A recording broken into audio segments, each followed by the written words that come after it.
Hello, and welcome to another episode of the Project Catalyst podcast series with me, Kim Clyden. In this episode, we're exploring the options for aspiring and retiring farmers.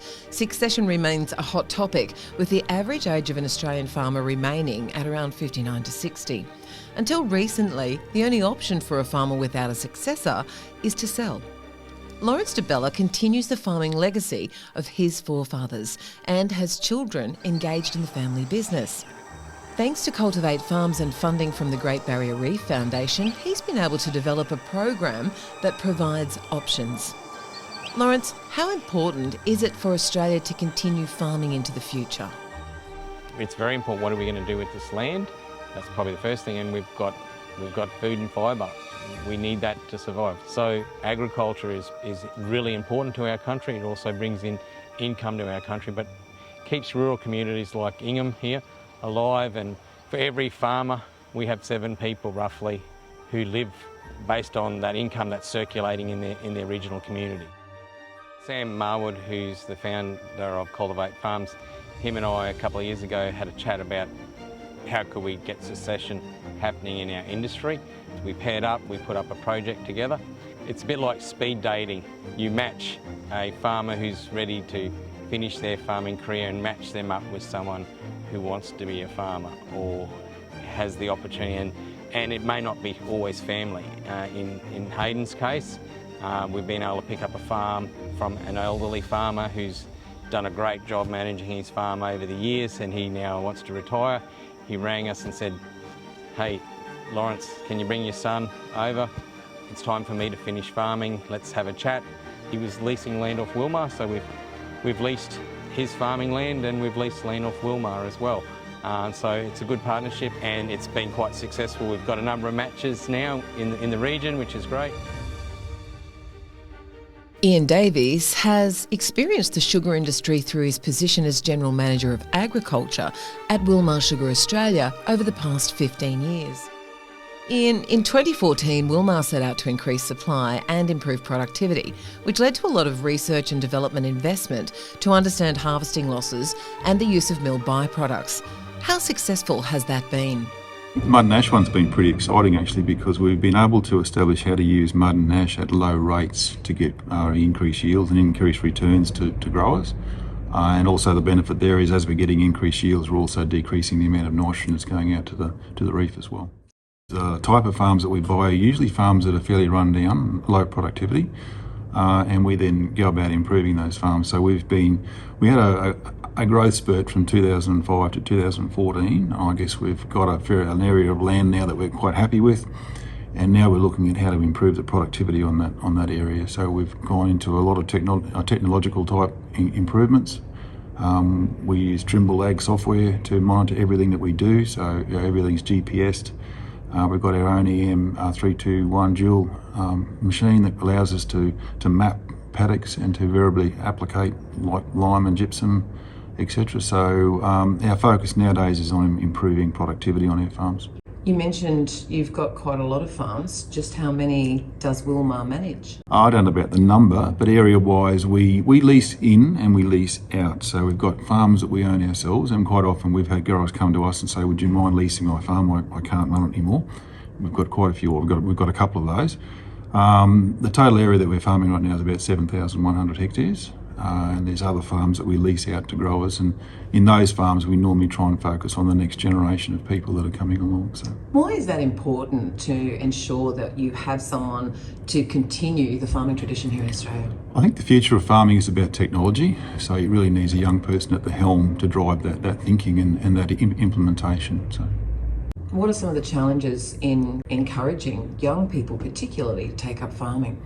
I think the biggest challenge is equity. If you're looking at buying your own farm, it's how do you get that start in life to actually get enough money together to put it down on the farm. And that's where a lease farm can be quite good, because it allows you to generate those funds, and then you can buy the next door neighbour out and still have the lease farm as a property that's earning income for you. Lawrence's son Hayden is not only continuing the family's farming traditions, but diversifying. We've been looking for a farm to lease for a few years now. So expansion's part of that growing, Yeah. your farming sustainability and legacy. Yeah. While he was at school, he was doing a certificate in horticulture, Certificate 3. Yeah. And the deal was that he had to grow a crop of pumpkins, so plant it, irrigate it, then get it right through to market. And before he would actually be even allowed to come and join our farming business. And he did that with leaps and bounds. And so we realised, and the pumpkins were hard that year, the price was low, and it was pretty hot when we harvested. When we picked, yeah, it was around the 38 to 40 degrees. So early starts, stop in the middle of the day and go back in the arv and pick again and make sure our produce wasn't too sunburnt and hot. So with this succession, Dad's passed on. Dad passed away in 2020. So Dad's pretty proud. He's got a grandson now who's farming. And so he's left a legacy behind with Hayden and I and Anna and the other two kids who are interested as well, working within the business. So Hayden looks after the cane and the horty side.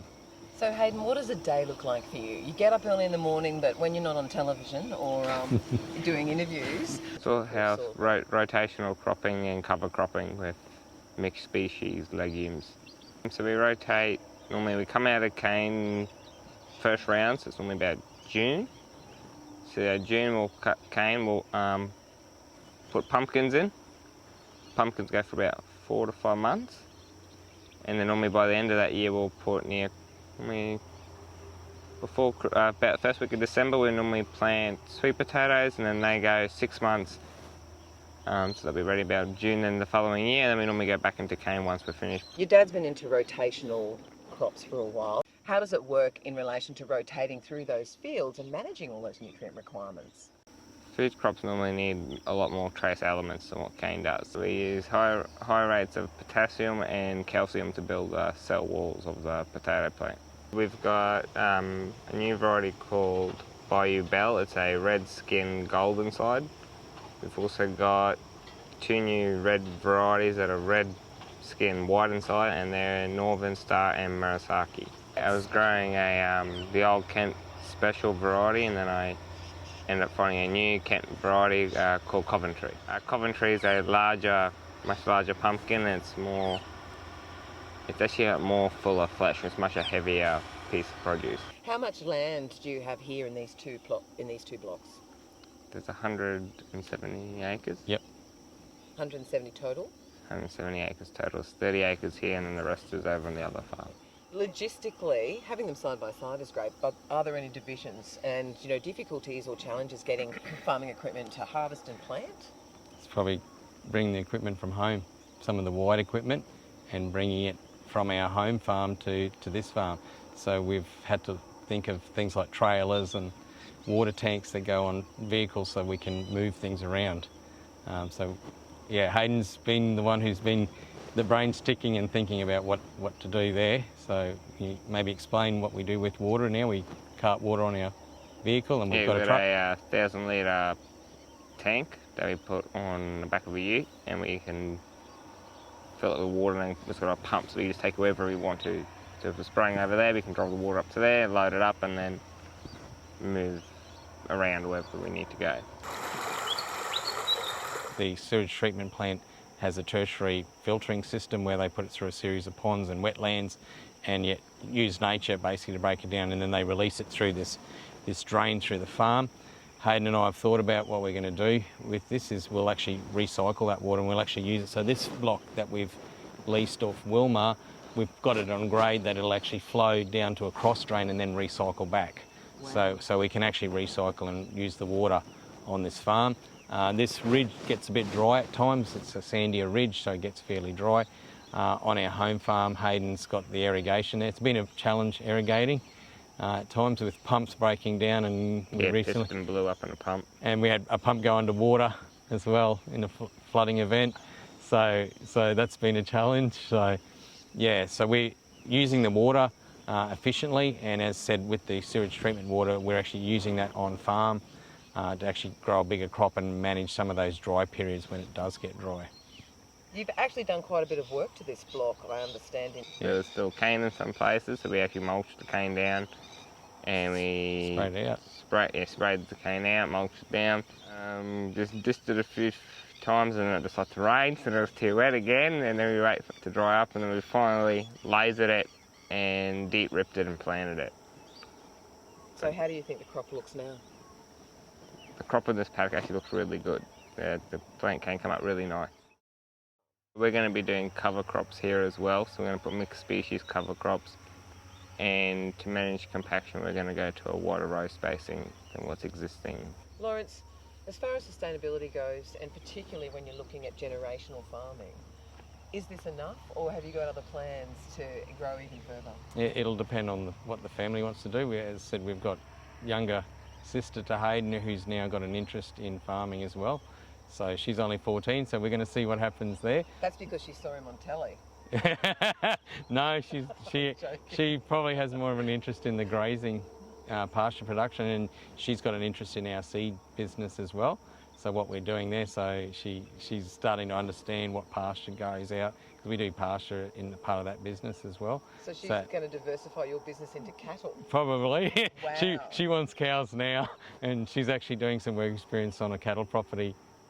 She went there yesterday actually, and she was drenching cattle and stuff like that, and helping them do a bit of fencing and stuff. I can see how proud you are, and you've got a big smile on your face. You know, what's it like to have your family follow in your generational farming business, but go out on their own as well? Yeah, we're a pretty close family.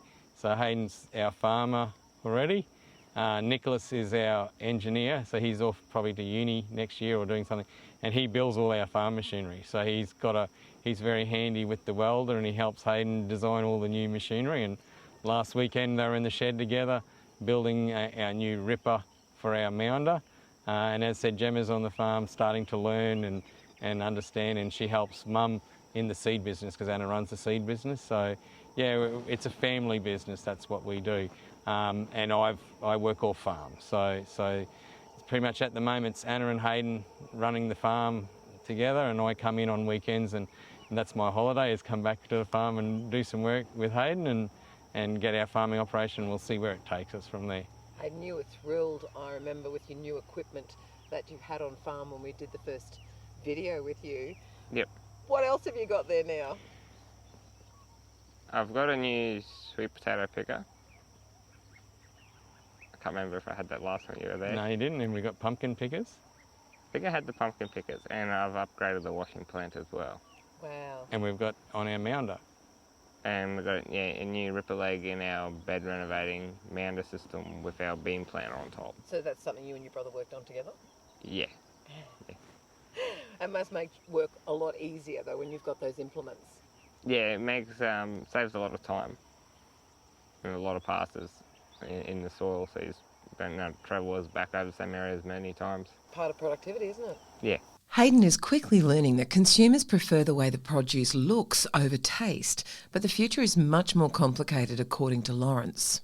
People are now more interested in where that food's coming from. Is it grown sustainably? Is it meeting environmental standards on farms? That's what people want to know now. And that's a challenge for farmers, because farmers like doing farming, and it's a bit different now that they're going to have to engage with people like you, Kim, to talk about their farm and what you do on the farm and what practices you do on the farm. So yeah, that's really important nowadays. Well, Hayden, I know you're a busy boy. I really want to thank you for coming and spending some time with us here this morning. Have a great day, and we'll see you again soon. Yep, thank you. Thanks, Lawrence. No worries, all good. Succession can also be challenging for generational farmers like Salvatore and Mario Di Bella, second and third generation farmers who've experienced a lot of change in farming for more than 70 years. Sam, farming was a lot more manual when you were younger, and the ground wasn't worked as much due to that fact. But how much fertiliser did you use? Well, there wasn't actually much variation in fertiliser. I think we only used to use sulphate of ammonia, and I think that was all, and planting mixture when we were planting. But the grounds weren't worked like they are today. Like we got big machineries now. Look at the harvesters. Look at all the equipment that we're using. Yeah, no, it has changed significantly. I still think like a lot of the practices and that, the way we work the ground, like before we used to work it and work it and work it. Now it's sort of a lot of minimum tillage, a lot of zonal stuff happening. Yeah, so I think there has been big changes from when I was a young fella to where I am now. 30 years ago we were burning, but then we've went to green harvesting. trash blanket, yeah, which saved a lot of chemical and like saved a lot of work too. Like, you know, going up and down the drills, you know, working your ratoon cane now, we just cut it and sort of pretty much fertilise it and give it one hit of spray and yeah, wait till next year. Sam, you've got a lot of creek lines and waterways around here. What challenges have you faced in relation to your farming and land that is adjacent to that? Well, we haven't done a great deal of, you know, earth moving works. I was a little bit of a greenie, and you know, I just went into planting trees and things like that, you know. But we did do a bit of On my own properties too, but that's where I started. And Mario doesn't like them because he's now with a harvester. You know, you've got to turn around and hit them with the elevator. No. The thing was, yeah, when Dad was doing all the planting and that, I was involved, and he'd get me to come and plant the trees, and you know, and I said, oh, you know, back then, what are we doing all this work for, you know? But now you can see the benefits of that, you know, like having those trees there with, you know, keeping the grass down, and you know, and like somewhere to sit too when it's hot. Yeah, somewhere to sit in the shade. It stops, you know, you haven't got those grass creek banks and that, so you don't have a rat problem, you know, like you get a lot less infestation coming out of there. So. And the roots hold a lot of the banks back too. Yeah. Riparian vegetation. Yeah. Cyclones have knocked a lot of them around, but you know. Yeah, but in saying that, but they've revegetated on their own because the seeds have dropped, and it really is like a mini rainforest there now, actually. When we built that wetland there, we had a lot of people helping us with that wetland. Yeah. School children, they did courses and. Yeah. Why did you want to install wetlands? Well, I just thought it was the right thing to do at the time, you know, for the environment, that's right, the bird life especially, you know, because I love seeing the birds. You know, you're working and there's trees beside you, and you know, great. But you also did it for yourself to clean the creeks and that up to keep them clean. Yeah, well, because if you've got trees, you've got less grass growing under the trees, you know. So Mario, where are you planning to take, you know, the practices your father's already started? Well, I'm trying to keep them going. You know, obviously that is what everyone's trying to do now. And like I said, we've done that from years ago. Well, Dad's done that from years ago now. So, yeah, obviously I'm still trying to reduce nitrogen and, you know, like all the, you know, less fertiliser to try and still grow the same amount of cane, obviously. And hopefully we can do that, you know. Well, you mentioned there wasn't enough work for you and your dad and you went harvesting. What's changed recently that has brought you back to really help your dad manage the farm now that he's moving into his 80s? Well, yeah, Dad he can't do it anymore. He's just slowing right down, and he can't keep up. So and he's worked all his life, and he's looking at sort of slowing down and getting out, obviously, you know, as he deserves to be after being so many years. So, but they got it easy now too. You know, they look all air-conditioned cabs. We kept spitting bloody dirt for days in and days out. Come home at night and you'd get your clothes and you'd have to shake them outside before you took them inside. They've got it easy now. Yeah, no, well, you know, we have changed, and it's benefited not only him today, but also us. A lot of the sacrifices that our forefathers did, more like my father and that. I'm interested as to how easy or how challenging it is to transition farms with succession being such a big problem for many generational farmers these days. What processes have you had to go through? I've been ringing Lawrence sort of a lot in the last 6 months since I've sort of taken over, and he's helped me a lot, given me advice and helped me get through the training to sort of do a lot of this work, whereas before I didn't sort of really, you know, bother too much. Well, I mean, I knew it was there, but I was sort of on the harvester, and Dad was more or less sort of doing the farm work. And now that I've sort of come on board, I've sort of I want to get involved and do the best I can to do my part and to try and to keep farming, you know, and keep it in the family, I suppose, because it's been in the family for a while now. So, what kind of assistance is available to you?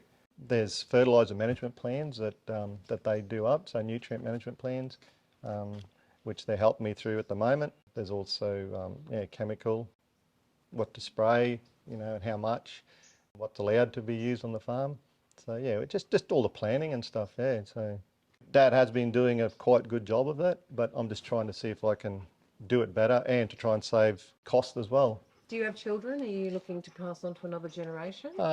If they're interested, yeah. I've got 3 boys, so yeah, you never know. They might decide to come back and give us a hand.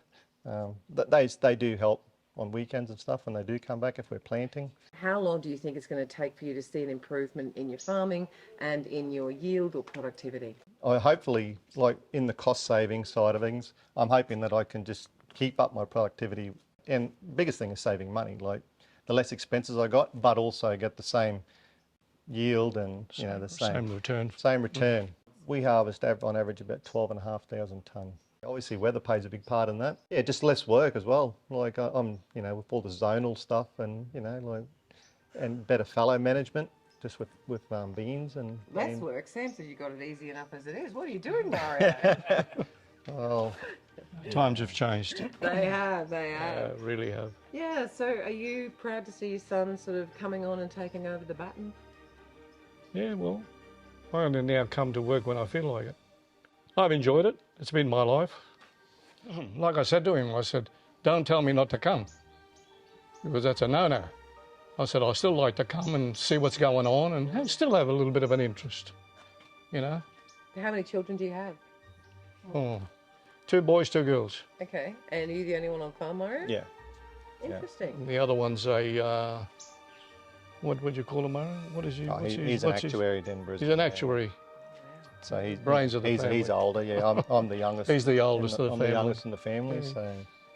And then the other 2 girls, well, they're in Townsville, so they're not even here. So yeah, and they're not sort of really, or their husbands aren't interested in the farms or anything like that either. So With Cultivate Farms in this situation, Mario came and said, Dad's deciding to hand over, and can you help us? Our role is really to support and provide technical advice to the farmers in that program. So really helping them out as much as possible so they can achieve the best on their farm, get the yields that Mario's looking for on the farm, get those water quality outcomes that people are looking for as well, and making sure that he's got a viable business at the end of the day.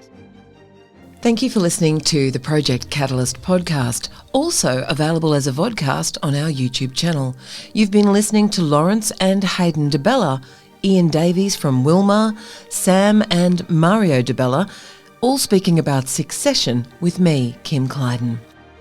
Project Catalyst is funded by the partnership between the Australian Government's Reef Trust and the Great Barrier Reef Foundation, and the Coca-Cola Foundation, with support from WWF Australia.